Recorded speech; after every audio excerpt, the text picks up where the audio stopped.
I was 18 years old when I got married. I belonged to a very conservative family, a Baloch family, where good daughters never say no to their parents.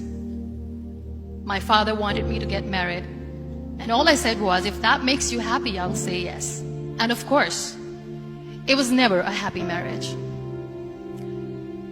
Just about after 2 years of getting married, about 9 years ago, I met a car accident. Somehow my husband fell asleep and the car fell in the ditch. He managed to jump out, saved himself. I'm happy for him. But I stayed inside the car and I sustained a lot of injuries. The list is a bit long. Don't get scared. I'm perfectly fine now. Radius ulna of my right arm were fractured. The wrist was fractured. Shoulder bone and collarbone were fractured. My whole rib cage got fractured. And because of the rib cage injury, lungs and liver were badly injured. I couldn't breathe. I lost urinary bowel control. That's why I have to wear the bag wherever I go. But that injury that changed me and my life completely as a person and my perception towards living my life was the spine injury. 3 vertebrae of my backbone were completely crushed and I got paralyzed for the rest of my life. So this accident took place in a far-flung area in the outskirts of a very small province, Balochistan, where there was no first aid, no hospital, no ambulance. I was in the middle of nowhere in that toppled car. Many people came to rescue. They gave me CPR. They dragged me out of the car. And while they were dragging me out, I got the complete transection of my spinal cord. I finally ended up in a hospital where I stayed for 2.5 months. I underwent multiple surgeries. Doctors have put a lot of titanium in my arm. There's a lot of titanium at my back to fix my back. That's why people in Pakistan call me the Iron Lady of Pakistan.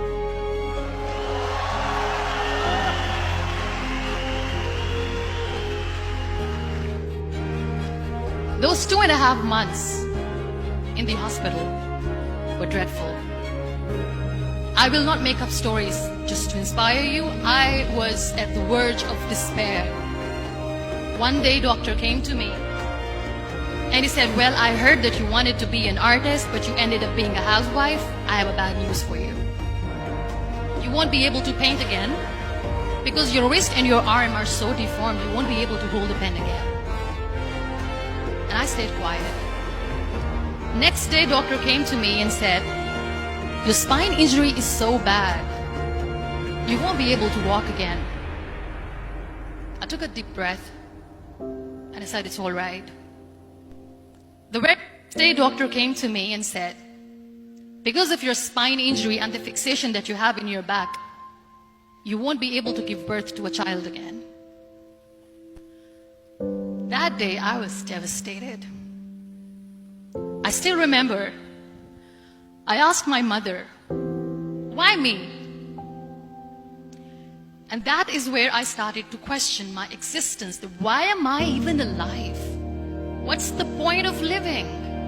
I cannot walk, I cannot paint, fine. I cannot be a mother.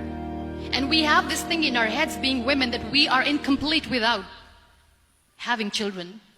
I am going to be an incomplete woman for the rest of my life. What's the point? So my mother said to me, this too shall pass. God has a greater plan for you. I don't know what it is, but He surely has.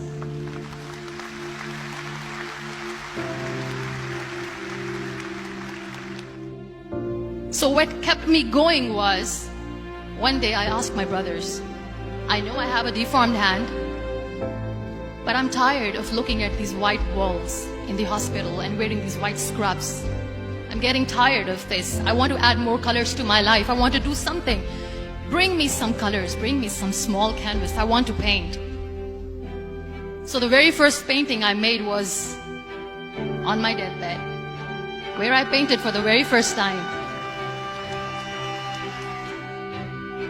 There were a lot of infections in my body, a lot of allergies. So doctors wanted me to lie down on the bed straight for not 6 months, for not 1 year, for 2 years. I was bedridden, confined in that one room, looking outside the window, listening to the birds chirping, and thinking maybe there will be a time when we'll be going out with the family and enjoying the nature. That was the time where I realized how lucky people are, but they don't realize. And you know how it all began? That day I decided that I'm going to fight my fears. We all have fears. Fear of unknown, fear of known, fear of losing people, fear of losing health, money. We want to excel in career, we want to become famous, we want to get money. We are scared all the time. So I wrote down one by one all those fears. And I decided that I'm going to overcome these fears one at a time. You know what was my biggest fear? Divorce. Didn't work. But the day I decided that this is nothing but my fear, I liberated myself by setting him free. And I made myself emotionally so strong that the day I got the news that he's getting married, I sent him a text that I'm so happy for you and I wish you all the best. And he knows that I pray for him today.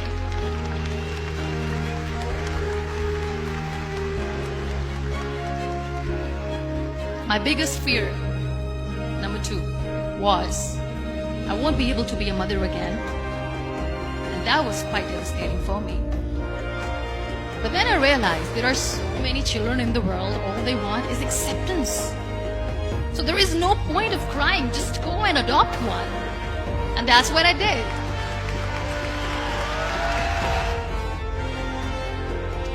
So when you accept yourself the way you are, the world recognizes you.